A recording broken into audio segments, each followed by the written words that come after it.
So again, if you guys ever want to go down a rabbit hole, I encourage you to do so on that. Now from Toronto Sun, we chatted about this yesterday, but essentially a lot of blue check marks on Twitter were taking aim at Pierre Polievre because he was talking about Bitcoin and denouncing central banks.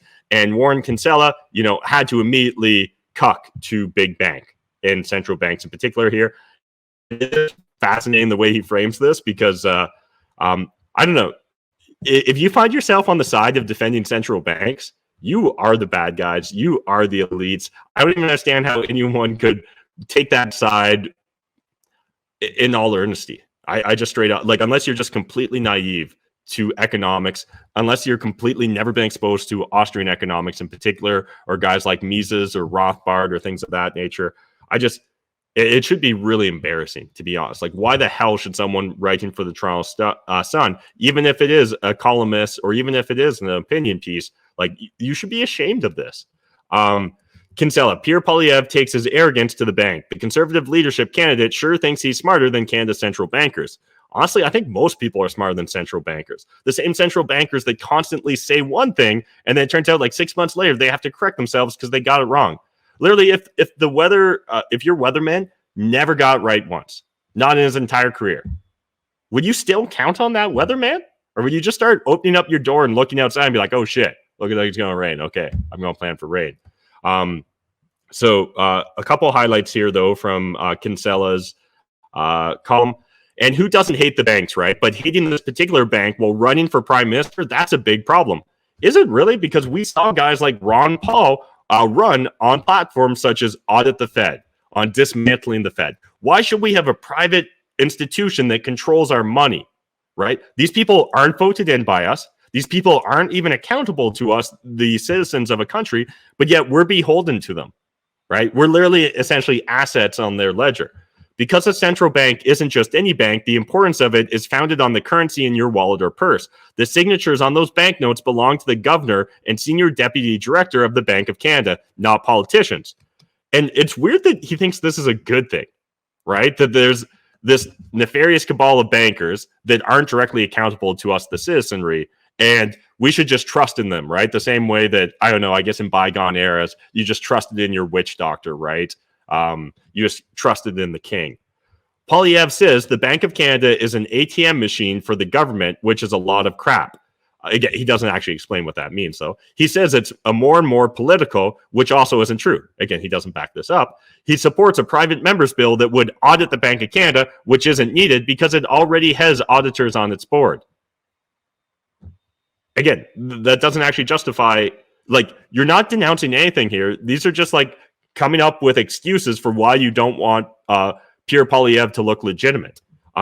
Understand that, again, we've seen Ron Paul, we've seen multiple politicians in the United States run on this, and that's actually one of the rallying cries for why people choose to actually respect those individuals and want to see them in power.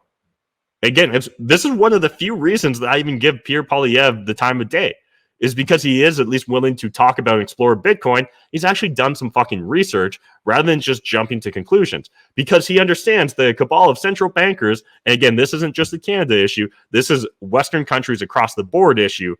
Isn't good for the average person. It's honestly not. Again, would it be disruptive to completely dismantle that institution? Absolutely. Would we be better on the far side of that? Yeah, we absolutely would be as well. And again, spend any time in any Austrian economist circles, it's not hard to come to that conclusion. It's like church and state. Central bankers shouldn't involve themselves with politics, and politicians shouldn't boss around central bankers because, among other things, politicians shouldn't be deciding prices. Can you imagine? Can we imagine what? Politicians deciding prices? Because, again, every piece of policy we see coming out of governments is some sort of prohibition, some sort of carrot and stick to try and drive decisions and drive prices, right? When you talk about things like carbon taxes, that is politicians driving prices. When we talk about whether it's subsidies for electric vehicles or penalties and taxes for SUVs, again, that's government policy driving prices. What we should actually be looking for is for currency to not be the domain of any government. Again, there's this common saying in Bitcoin, and it's maybe a little extreme or maybe a little bit too oversimplified, but fix the money, fix the world. We'd be in a lot better situation if governments couldn't just run crazy deficits. if they couldn't just make promises and then print money in order to back up those promises rather than actually having to balance their budgets. We wouldn't find ourselves in nearly as many entanglements because it just wouldn't be practical from a financial perspective. We wouldn't have politicians talking about how budgets balance themselves. None of that would occur if we were actually open and honest about economic policy, if we were honest about what central bankers are. And I think any of us that have gone down a couple rabbit holes of research, we understand truly how nefarious central banking can be. And we can understand it's interesting when you look at, say, a country like the United States that was really focused on isolationist policies and not get involved in foreign entanglements. And then all of a sudden, as soon as they got central bank, it seems like just their foreign entanglements kind of skyrocketed. Weird how that works out, eh, Kinsella? Further on in the article, this week, Mitchell Thompson at Press Progress published a lengthy investigation into Polievre's cozy association with a Bitcoin trader who also trades in COVID-19 conspiracy theories and who has actually compared central banks to Nazism and slavery. And we're going to get to that in a second because, again, to say Robert Breedlove is some sort of conspiracy theorist and, you know, he's saying that central banks are comparable to Nazism and slavery, one, it's kind of out of context, but two, within context, it actually makes a lot of sense, and it's a very reasonable argument.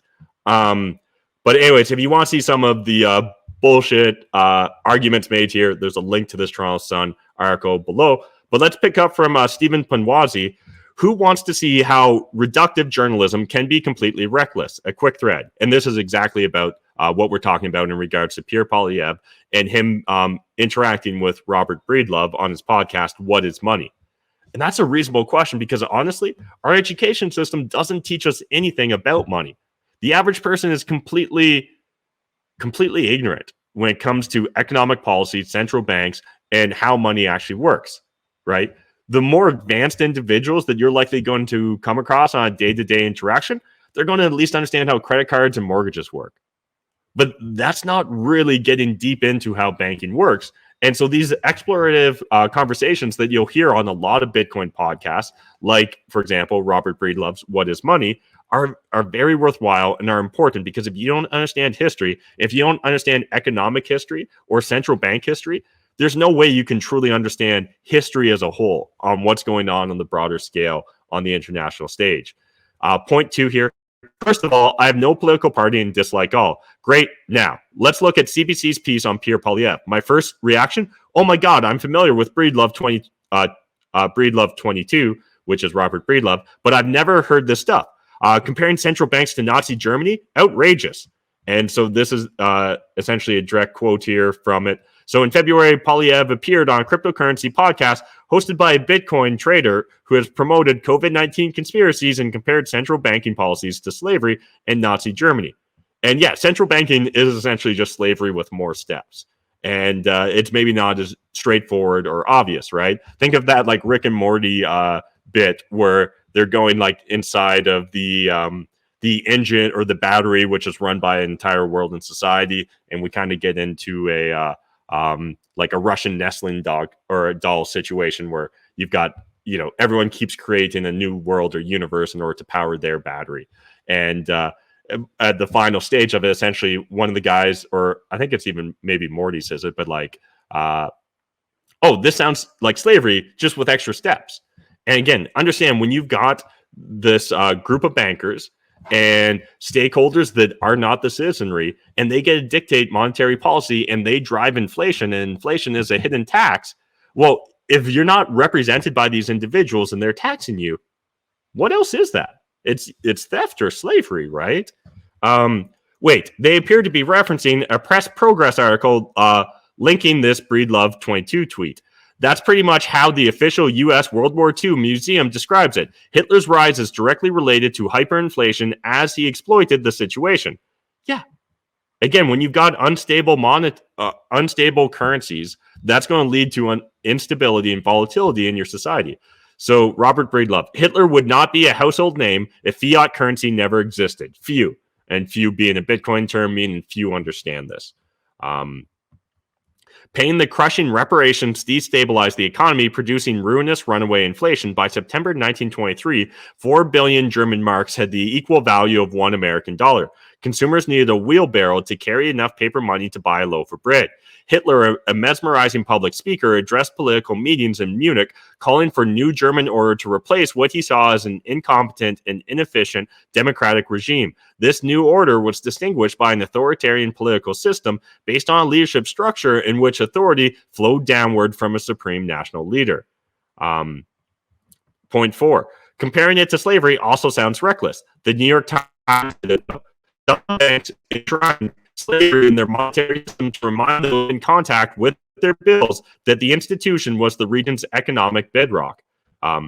Did the screen just flicker there for you guys, or was that just me? Let me know in the comments. And there's a link to the New York Times article. Point number 5, the global currencies before the US were the British and before them Dutch. Their currency was actually used as a token for slavery. Advanced finance and accounting are actually closely tied to slavery. One of the most interesting books I've read. I actually hadn't read this book, so I've just ordered it on Amazon. Appreciate the recommendation there, Stephen. It's like saying Pierre drinks the same fluid used to wash cars when referring to water. Were they wrong? No. Was it intentionally misleading? Yes. Anyway, hate Pierre for his policies, but be mindful of the fact journalists weaponize the concept of objective writing.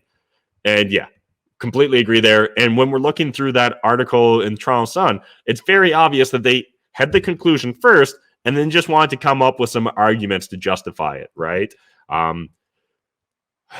Again, this is technically a white pill. I need to remind myself, while this is under red pills, it's a white pill that our enemies, our opponents, are such Luddites that they don't understand even the basic concepts of Bitcoin, that they don't understand the fact that fiat currency is in large part the reason why we as an entire society have such a high time preference. And something like Bitcoin that is sound money, right?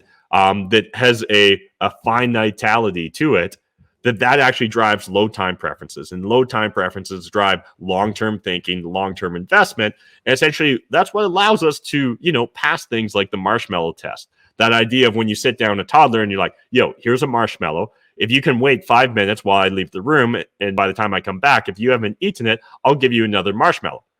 Well, the children with high time preferences, they can't handle that stress, and they pop the marshmallow right in their mouth. The children that have low time preference, or they're capable of delayed gratification, again, kind of interchangeable, at least in the sense that I'm using them right now, they're able to hold out and they get double the reward.